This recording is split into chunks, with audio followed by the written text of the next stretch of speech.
Hey YouTube, what's up? So, yeah, it's really late at night right now. It's like 12 something. I don't even want to go into, most times I'm not this late, but I don't want to go into why I'm making a video this late, because I kind of was going to bed at 12 o'clock, and people were doing some stuff in my room today, and, well, let's just say that other people's stuff happens to be in my room, because, we have nowhere else to put it, and what greater place to put it than in my room?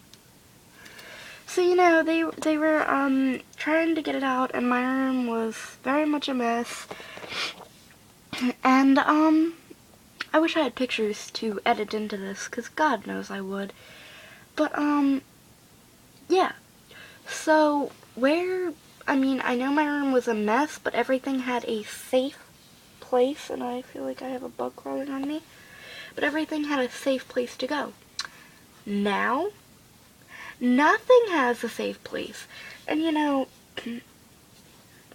when they finished in my room, those certain people who always, every time they get into my room to get something, seem to find a way to discombobulate every little thing. Every little thing. And this time, I think it's one of the worst times I've ever seen it. So, I'm going to show you a little bit of something of what they call everything is in a safe place. Here, my dear, good friends, is what certain people call a safe place.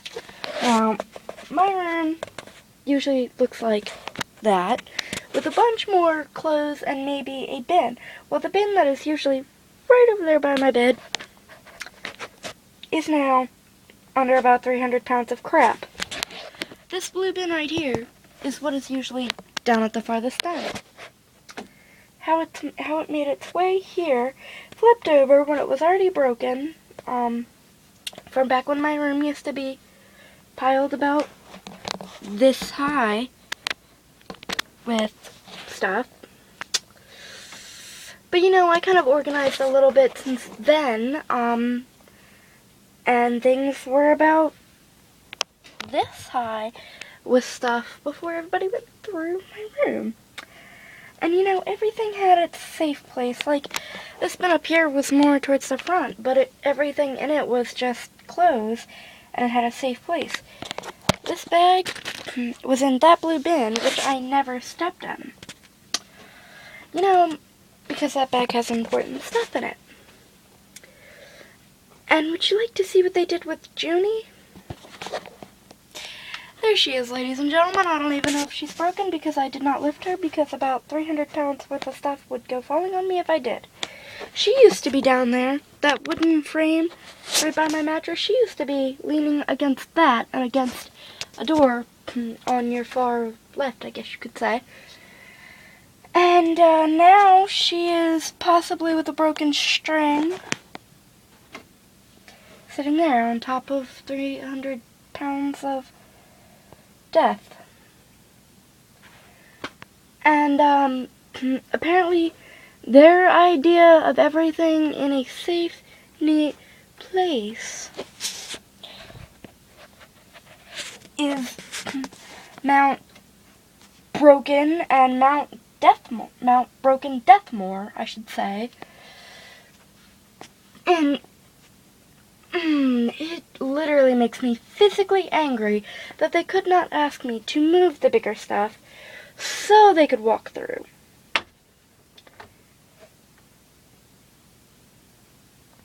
And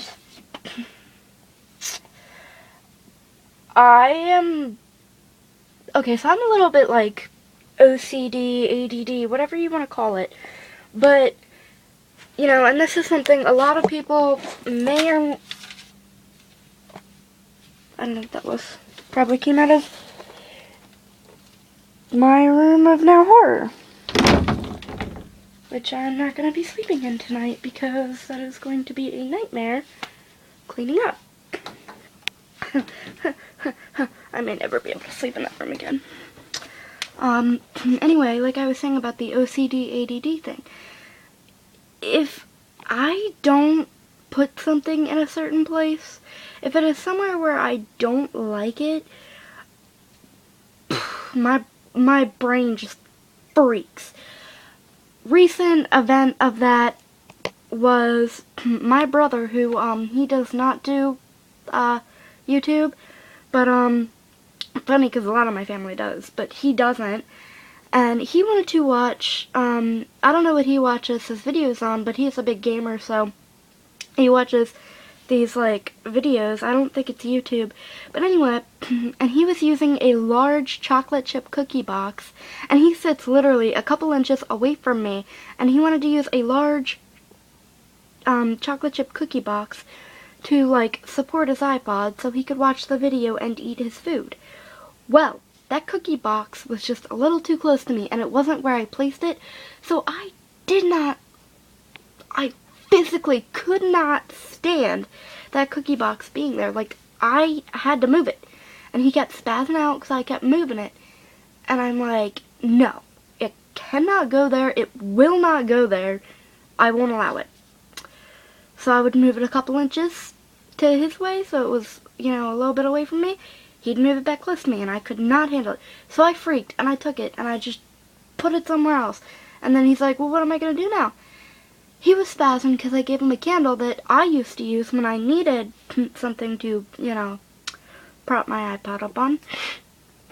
I got a clever little belt hook now that I can use, but, it's part of my case. But, yeah, and he spazzed because of that. And then he tried to move that candle more towards me. I freaked. I could not handle it. I had to move that thing away from me. There you go, people. My OCD, ADD. And, like, that's with anything. Like, it's not just the fact of things being too close to me when I don't like them. I like my elbow space, and I'm a little bit claustrophobic, so, you know, sometimes small spaces do bother me. But, you know, I really, really, really don't like when things are put in places where I don't like them. Like, that bothers the crap out of me.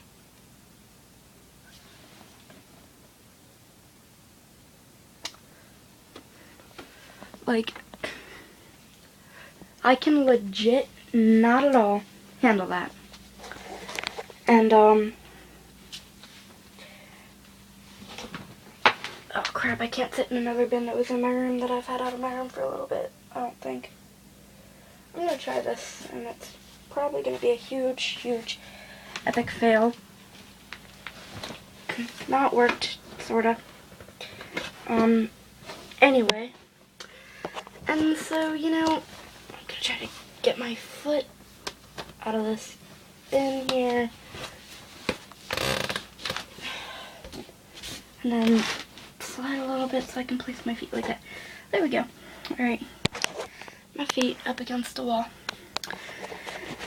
This is actually very comfortable. Yeah. And, you know, if I don't place things in certain spots, and I don't like the places other people place them in, I just cannot mentally handle that, and that's with anything, like, you know, and some people are, you know, just like, whatever, they don't care where things are placed. Me, I personally, like, if I put something in one place, you leave it there. Because if you move where I put it, you will get the worst side of me. The very OCD, I guess maybe ADD side of me where, you know, I go nuts. It's like, people do this whenever, you know, like, I go to a restaurant or I eat somewhere where they give you your food. Like, I'll have my drink cup sitting somewhere, you know, and I don't like my drink being very close to me when I eat, and I do this whenever I sit at my kitchen table to eat too. I will push it away from me because I don't like it being that close to me. Like, you know. And I think something just fell over in my room.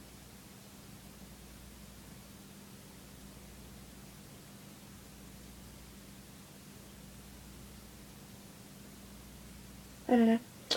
But you know, and like people, whenever they bring me like my food or they bring me whatever it is I'm using, they will try to move my drink closer to me, and I cannot handle that. Like, as soon as they move it, I've got to move it back.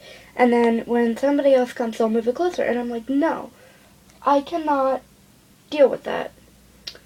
Like, it's got to be where I put it, and if I put it somewhere, it's going to stay there. You know, what else is that like? That's like my room. I put things where I want them and where I know.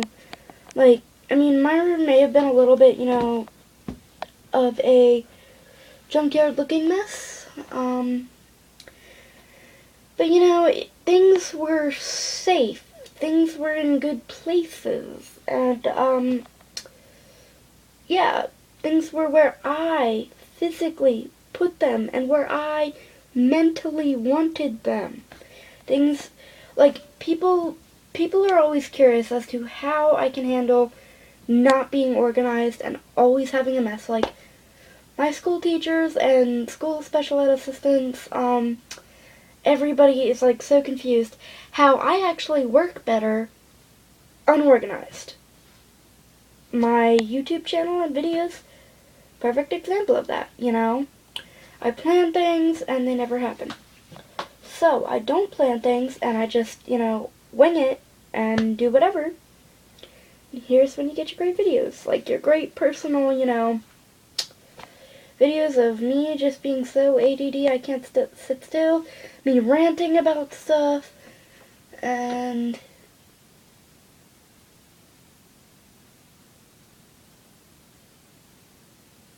yeah. And you know, that is where you get all this great stuff from, you know? Because I'm so unorganized. And it's not like my unorganization, you know, is the cause of my mental issue. My mental issue is the cause of my disorganization. You know, because like my book bag and my school books, I did not have control over those things at school because like 8th grade, people would try to help me, like they wouldn't necessarily be like over my shoulders, like trying to keep me organized kind of thing. They were just like, yeah, you know, we'll help you clean out your book bag, your locker every couple months. But you know, you're on your own, kid, kind of thing. Freshman year, they were a little bit more on my case. Not much though, and you know, freshman year of high school, I did not have a locker, so, well, I did, but I never used it, because at our school, and I think it's that way with every school, you know, you, in high school, don't really have time to go to a locker, and, you know, it's mainly suggested that you carry your stuff with you. Yeah, they kind of found that telling me just to carry my stuff with me, bad idea. Bad idea. I mean, I guess it was a good idea considering in 8th grade I had to keep running to my locker to get my stuff because I would forget it in there. But you know, you know, it was like they would get on my case, they would yell at me, send things home about my disorganization and whatnot, and you know, things were just a little like, I was in the state of mind in, you know, freshman year, 9th grade, you know, I was in that state of mind where I didn't care, like, there was a bunch of stuff going on in my life, I'm about to get really deep and personal. And freshman year, like, talking about the deep and personal stuff is kind of hard to talk about, but there was just a lot of craziness going on in my life in freshman year, and, you know, I mean, every freshman probably, yeah, says that, but, I mean, these were serious personal things that were going on in my life, and, you know, like, my mental issue, like, when, and, I mean, I'm kind of, like, I notice this, like, I am conscious that, I do these things and I have these problems. And, it's like, I am aware, I should say. And, like, I, over the years, have become aware that when I am in more of a stressful situation, like, in my life and whatever, I tend to be more disorganized and, like, my mind is less there. Like, mentally, I am not there. Mentally, I'm just,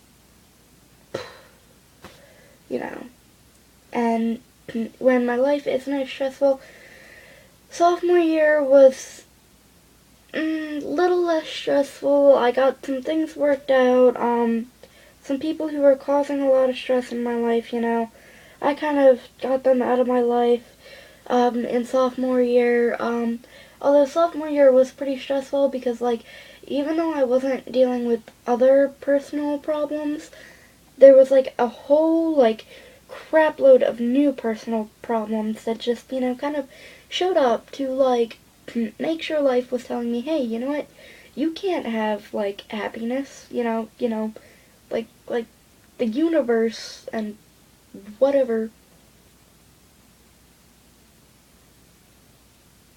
karma and whatever was just like,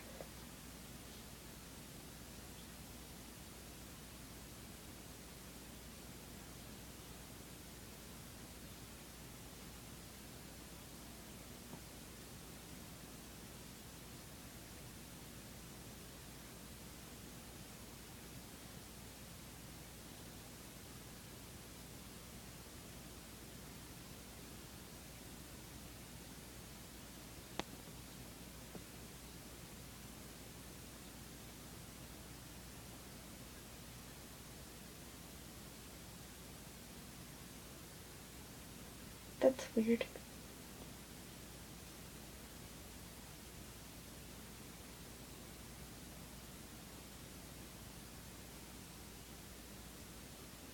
Anyway, so, karma and the universe and whatnot was just like, oh, well, we're not gonna let you have, your moments of happiness. We're just gonna hit you with a lot of crap load of, drama. And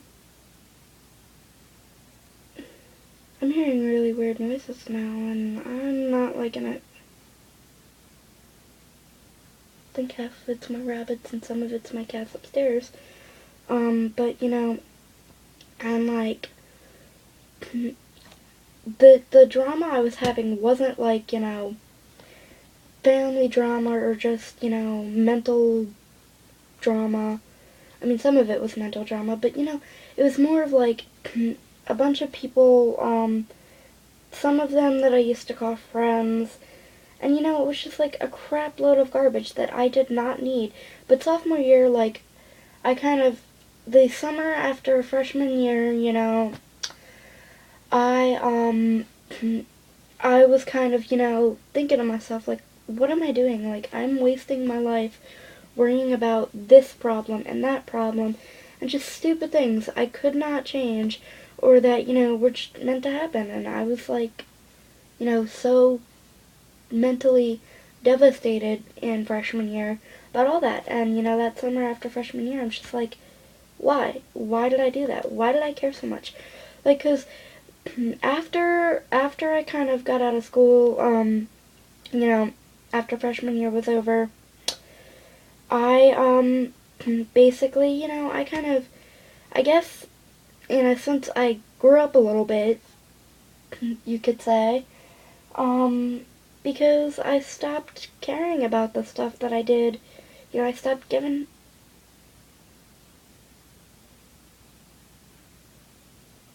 I'm scared right now. Anyway, I stopped giving a crap about everything else I'd cared about freshman year, and I looked at my life and I said, well, what do I really want to do with my life? What am I doing to myself now? And, that is when I kicked it into gear, and I'm like, okay, well, sophomore year is going to be better. And in a sense it was, in a sense it wasn't. Because all the other drama that was totally unrelated to my, friends, old friends, ex-friends, relationship problems at school and stuff, even though that crap that was happening freshman year was completely unrelated to that, you know, I was not prepared for what was going to happen sophomore year. I lost a couple of people that I used to call best friends because turns out they weren't true friends. And, you know, to this day, I still think, you know, what would have happened if they didn't do that? And, you know, I can't even imagine where I'd be right now if, you know, they didn't do that. I guess I wouldn't necessarily be here making this video. Anyway, yeah. And, it was like, yeah, and sophomore year, I just kind of, I was more organized, I was more mentally, I guess, matured, you could say, and I was handling things a little bit better because, I was actually one of my closest best friends. We vented a lot to each other, and, she stayed true through everything, and, I vented a lot of things, a lot of very deep things that I really couldn't tell anyone. I told her. She vented a lot of deep things to me that she couldn't tell anyone else. And, we just kind of went on from there, and things got better as we started, venting, and I, since an early age, have always done a lot of writing. Well, about 7th or 8th grade, maybe 6th grade, I kind of started writing to vent things. And I started showing my, best friend all of these things I was writing. And she showed me hers. And, it really helped. And, I think that's why sophomore year was a lot easier for me, was because I was venting more. I was,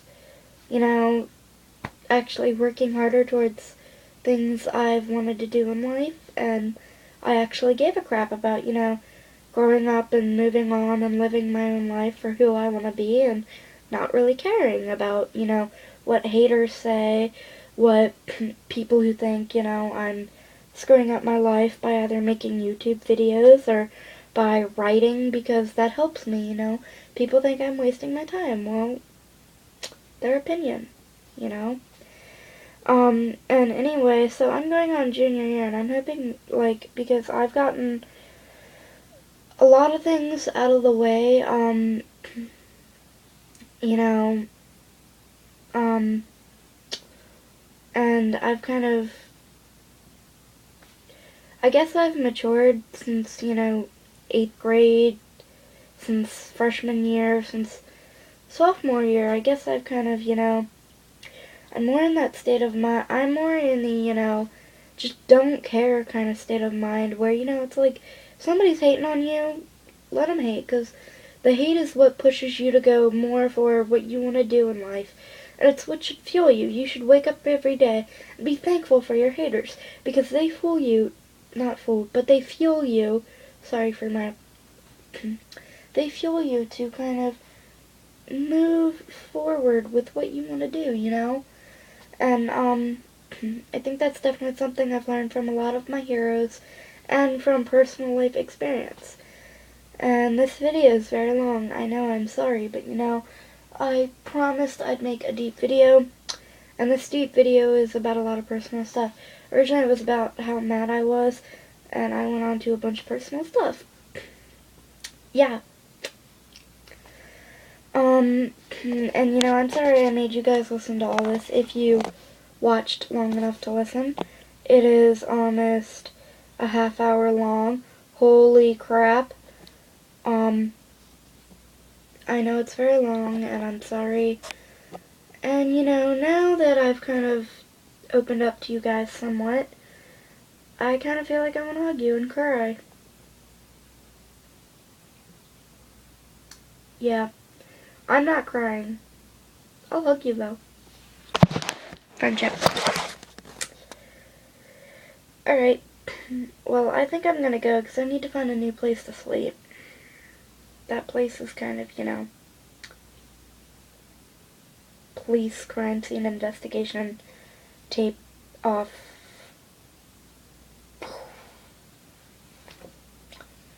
Might be sleeping out here all night. I don't wanna. But yeah. Anyway, if you guys maybe want to share your personal stories, yeah, if you want to share your personal stories, or maybe a friend's personal story, a family member's personal story, any personal story you feel like,